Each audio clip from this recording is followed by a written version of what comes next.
इस वक्त हम सोलन के मोहन पार्क के समीप खड़े हैं और आपको एक भवन के बारे में बताना चाहूँगा कि जो भवन नगर परिषद का था और उस पर लाखों रुपए खर्च कर उसे बनाया गया। शुरुआती तौर पर इस भवन को इसलिए बनाया गया था ताकि ये गरीबों का रैन बसेरा बन सके।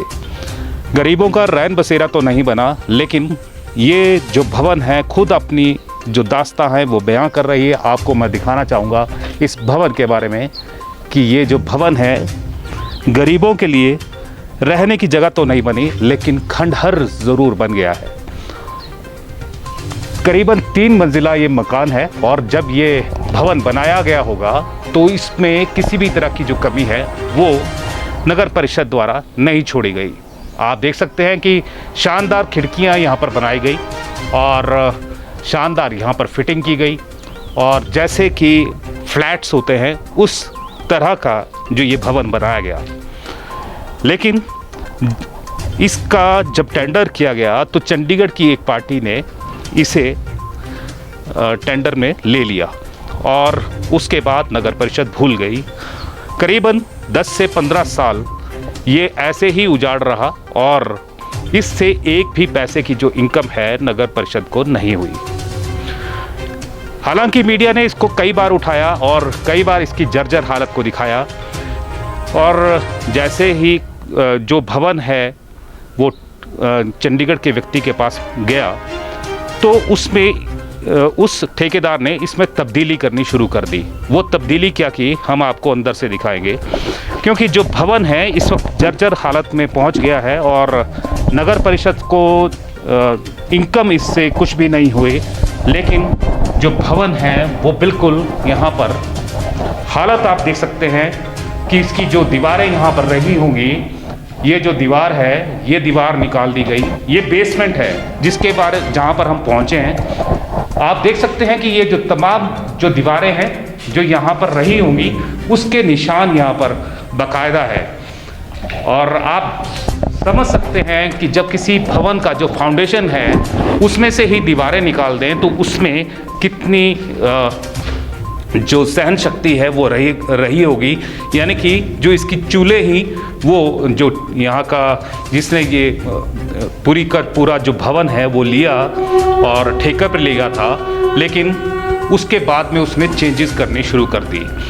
ये बात नहीं है कि इसकी जो खबर है अधिकारियों को नहीं होगी, नगर परिषद के जो उस वक्त अध्यक्ष रहे होंगे उनको नहीं होगी, लेकिन आंखें सभी ने बंद रखी और लगातार इसमें बदलाव होते गए। इसमें करीबन ये 3 मंजिला मकान है और 3 मंजिला मकान से आप समझ सकते हैं कि कितनी इनकम आ सकती थी और कहीं सदुपयोग उसका हो सकता था।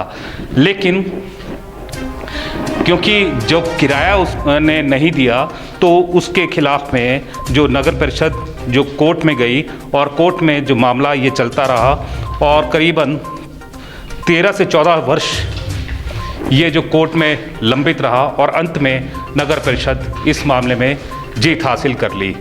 अब जो नगर परिषद है उसके पोजीशन में ये जो भवन है वो आ चुका है। लेकिन यहाँ पर गौरतलब बात ये है कि 1 वर्ष हो चुका है, यानी कि पिछले वर्ष जब नगर परिषद थी तो ये भवन उनके पोजीशन में आ गया, लेकिन उसके बाद भी यहाँ पर कोई भी कार्रवाई अभी तक अमल में नहीं लाई गई।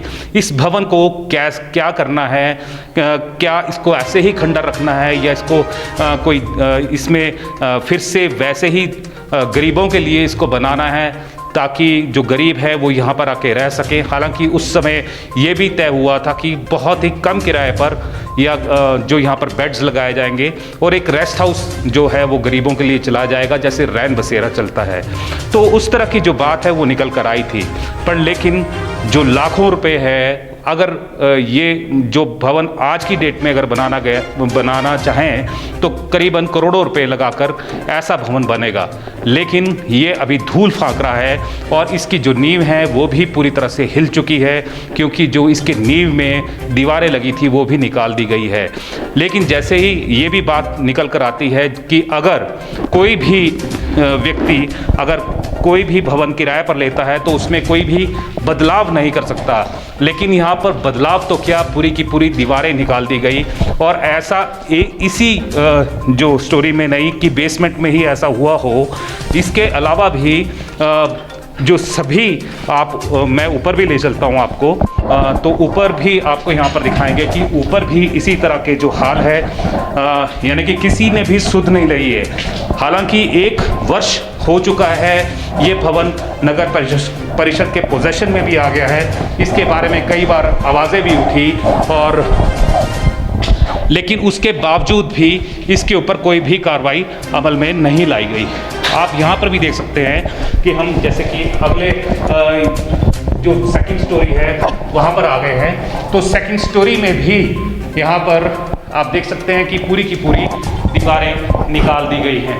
तो क्या कंडीशन इस भवन की कर दी गई है वो आप सभी के सामने है, लेकिन नगर परिषद ने अपने कार्यकाल में इसके ऊपर कोई भी कार्रवाई अमल में नहीं लाई गई, जिसकी वजह से ये करोड़ों का जो भवन है वो बिल्कुल खंडहर बन चुका है। यहाँ पर जो भी बाथ फिटिंग हुई, दूसरी फिटिंग्स है वो भी यहाँ पर हैं, लेकिन वो भी बिल्कुल पूरी तरह से डैमेज हो चुकी है। हम यहाँ के अब नगर निगम क्योंकि बन चुकी है, तो नगर निगम के जो अब मेयर बनी हैं पूनम ग्रोवर जी, और उप महापौर जो बने हैं राजीव फौड़ा जी, उनसे हम आग्रह करेंगे कि इस भवन की सुध लें और जो भी इसमें कमियां हैं उसको दूर की जाए और इस भवन का जो सदुपयोग है वो किया जाए। और हमें उम्मीद है कि जो नए कार्यकारिणी बनी है, नया जो नगर निगम बना है, इसके जो मेयर हैं, डिप्टी मेयर हैं और यहाँ के जो कमिश्नर हैं, वो इसके ऊपर कुछ ना कुछ कड़ा संज्ञान लेंगे।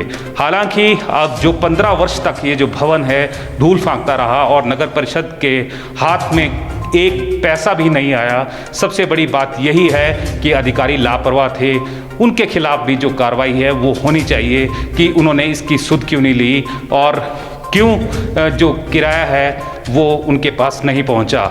लेकिन ये तो बात एक जिक्र करने की है, लेकिन अब देखना यही होगा कि जो नई कार्यकारिणी है इसके ऊपर क्या एक्शन लेती है, ताकि जो करोड़ों की जो संपत्ति है वो बिल्कुल खाक होने से बच जाए। जय हिंद, जय हिमाचल।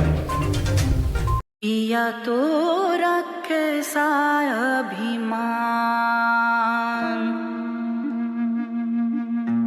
पिया तो बीती यादों से नाता सहेजना सीखा, हाथ थाम कर जिनके चलना सीखा,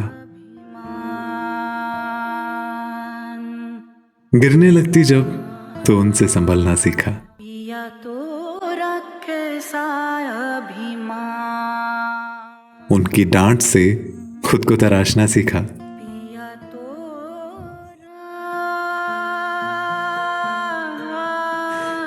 घर से दूर होकर भी दिल को हमेशा यह एहसास रहता है, उनका प्यार और फिक्र हमेशा मेरे साथ रहता है।